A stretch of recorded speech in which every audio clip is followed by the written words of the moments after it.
So this video will be about calculus of variations.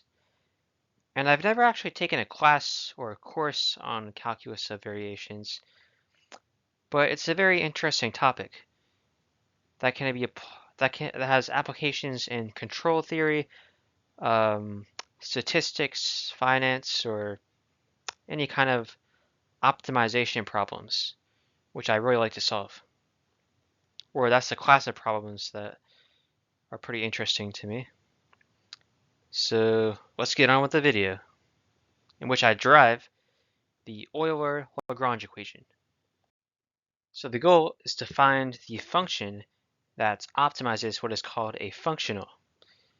So a functional is this thing over here. It takes in a function y of x and it outputs a scalar j of y. So a functional takes the form of an integral, in this case from constant x1 to constant x2 of a function L of y prime and x dx. So y prime is just the derivative of y with respect to x. And for the purpose of this video, we're going to subject this to the constraints that y of x1 is equal to k1 and y of x2 is equal to k2. And you may ask, like, why? Why do we subject it to these constraints?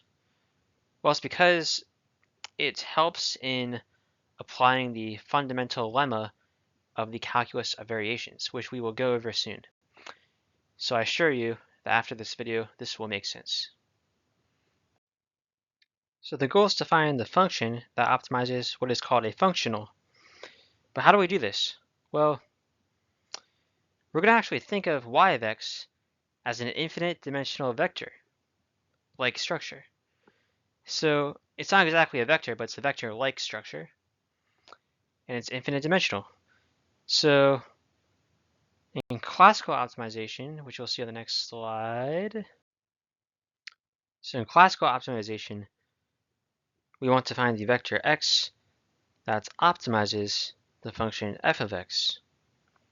And we'll call this optimum x hat. Conceptually, x hat must be located at the x where this equation over here is true for all vectors v. And this is another way of finding the critical points. That is the x's that may or may not minimize or maximize your f of x. That may possibly be x hat. Because you don't know if it's a maximum or minimum, you have to do some kind of like second derivative test or the multivariable version of that, at least. So you may be more familiar with the equation of the gradient of f of x must be equal to the zero vector. You may be more familiar with that for finding critical points. But this is another way of expressing that. It's basically saying that you want the directional derivative to be equal to 0 in all directions in the domain. And another way of saying that is the gradient of f of x dotted with v is equal to 0 for all v. And since v is non-zero, that means that the gradient of f of x must be 0. So specifically, what we're saying is that we're creating a line in the domain that starts at x and is in the direction of v. So we'll call this the t-axis, because t is the scalar that scales your v. So then you just have a classical 2D function. You have inputs and an output. And we all know how to, well, yeah, we know how to optimize a 2D function, we just take the derivative with respect to t of that function and set it to 0. And the t's are the critical t's. Except in this case, we're dealing with a multivariable function where a vector input. So that means that we're evaluating this thing at t is equal to 0 because we want to find the derivative at x. And as you can see on the line, when t is 0, we see that we're left with x. So x corresponds to the points where t is 0 on that line. And I'll illustrate this in the next slide, this concept. So let's give a 2D example of the domain in which your domain is situated in the xy plane. And your range, or your outputs, are on the z-axis, which is perpendicular to these two axes. So it goes through the screen. So we'll say the function is z is equal to f of t, where f of t is actually f of x plus vt. So x plus vt in this higher dimensional space, in this 2D domain. So as you can see, for different v's, we can have different t-axes, and so on. So when you find the optimum, the derivative with respect to t of f of x plus vt at t is equal to 0, that's where x is, for all v, must be 0. So your derivative in all directions must be equal to 0. That's how you found the critical points. So now we're going to return back to functional optimization. And we're going to introduce what is called a perturbation. And this perturbation is actually no different than what we introduced before with, that 1D slice in the domain. Before we called it x plus tv. Now we're calling it y plus epsilon eta, where y of x is a single vector that points in a single direction in infinite dimensional space. We'll call it vector space. And your your 1D slice in function space. We'll call it function space. Your 1D slice in function space starts at y, and it is in the direction of eta. And we'll call this the epsilon axis in 1D function space. So we just do the same thing. We set the derivative with respect to epsilon of your functional this time instead of a function. Evaluated at epsilon is equal to 0 because you want to evaluate it at y in all directions to be equal to 0 for all possible etas. That is, all possible directions you want to be equal to 0. So now on the bottom here we have what are called boundary conditions. So we're setting y of x1 is equal to k1 and y of x2 is equal to k2. So what does this mean? This means that in your infinite dimensional space, you're restricting two of your dimensions to be constant. That would mean that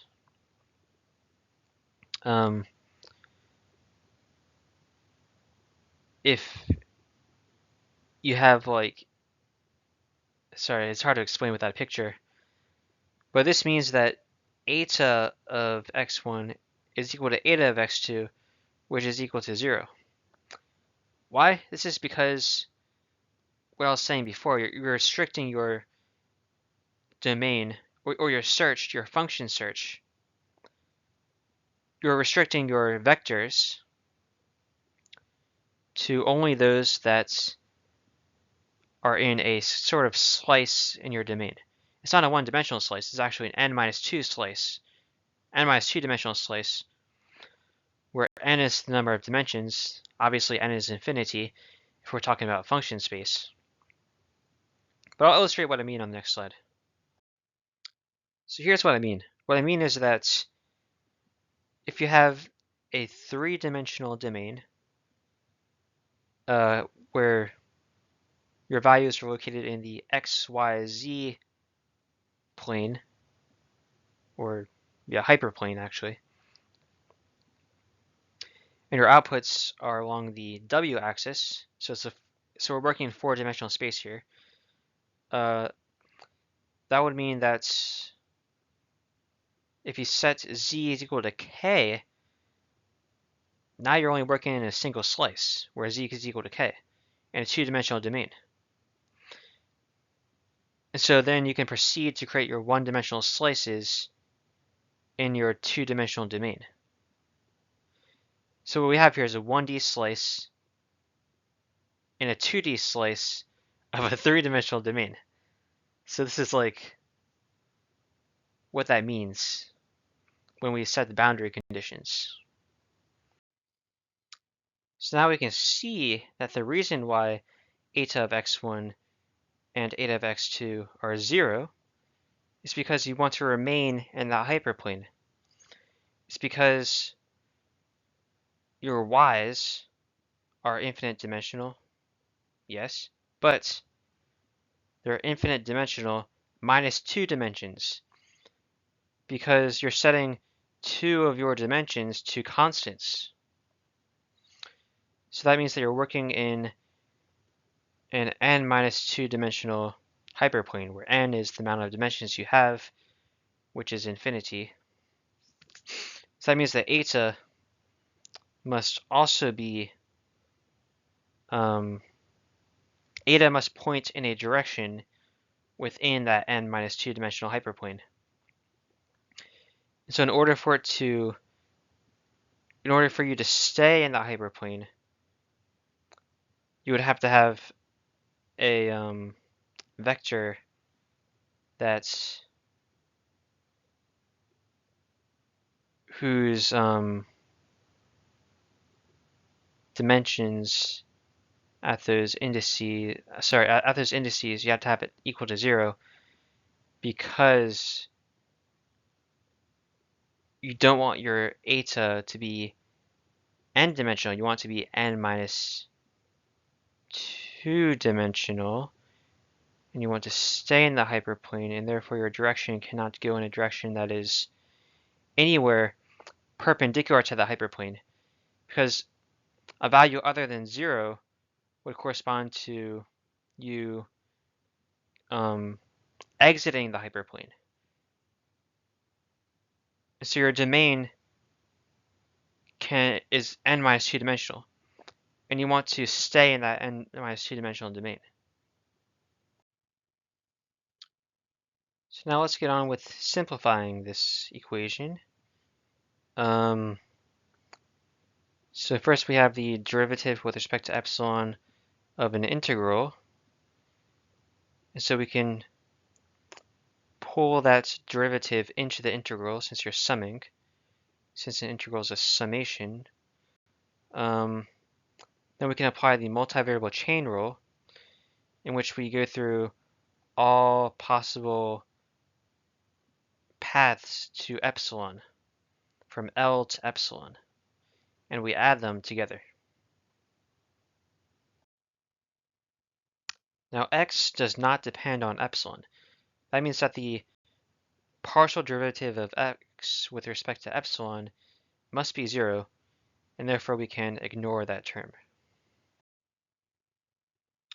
So as we can see here, the partial derivative of y sub epsilon with respect to epsilon must be equal to eta, because of this equation over here. And also because of this equation, if we take the derivative with respect to epsilon on both sides, that means that the derivative of y prime epsilon with respect to epsilon must be equal to eta prime. So we turn this into eta and this into eta prime using this equation. So because of the algebra, we can kind of distribute this evaluation term to each of these partial derivatives, evaluating at epsilon is 0. And this is equivalent to, so evaluating the partial derivative of L with respect to y sub epsilon is equivalent to evaluating it at y sub epsilon is y, because if epsilon is 0, then that cancels out and you're left with y. So that's how we get this term over here. And the same logic applies to this one, because if you take the derivative with respect to epsilon on both sides of this equation, then the same logic applies and you get this. So now we say that evaluating this at y sub epsilon is y, it's equivalent to taking the derivative with respect to y. And that's because if you imagine this expression, this partial derivative expression, will be in terms of y sub epsilon. And if we substitute y for these y sub epsilons, then isn't that the same thing as taking the derivative with respect to y? That is right, it is. So that's why we can do that. And the same logic applies over here to this term too. And now we can use the distributive property to distribute and get this.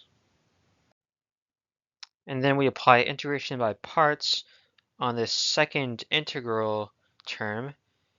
And the reason why we do that is because we want to get it into a form in which we can factor out the eta.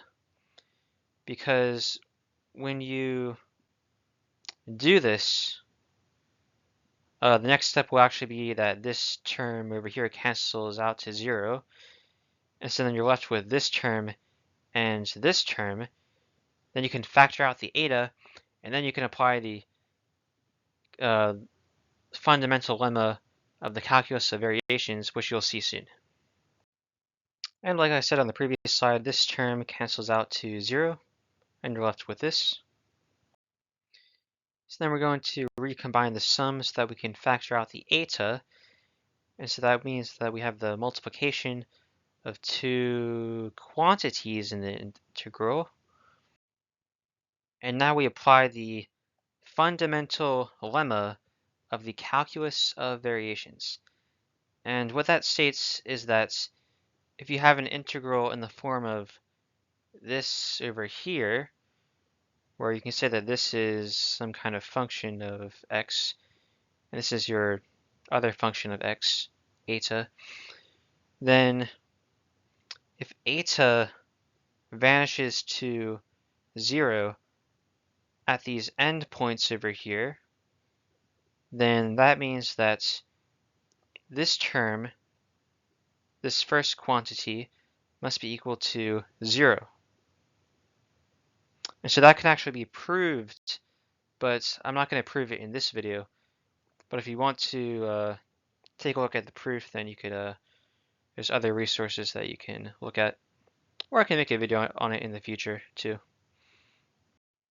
So here are all the equations you need to solve your functional optimization problem, in which you want to find the optimal y that minimizes or maximizes this functional j. We'll call that y hat of x. And this is subject to the constraints that y of x1 is k1 and y of x2 is k2. So you're limiting that to infinity minus 2 dimensions. Sorry, that was Siri if you heard that. And your critical points are all y that satisfy this Euler-Lagrange equation. And these y's have boundary conditions that we stated earlier. And that's it. Alright, so thank you for watching this video, and I'll see you in the next video. So here's a quick message to my future self, because I know my future self will likely be watching this video. You better not forget this, or else you won't be as cool. So keep on doing your math, or else you won't be cool. That's basically all I have. See ya.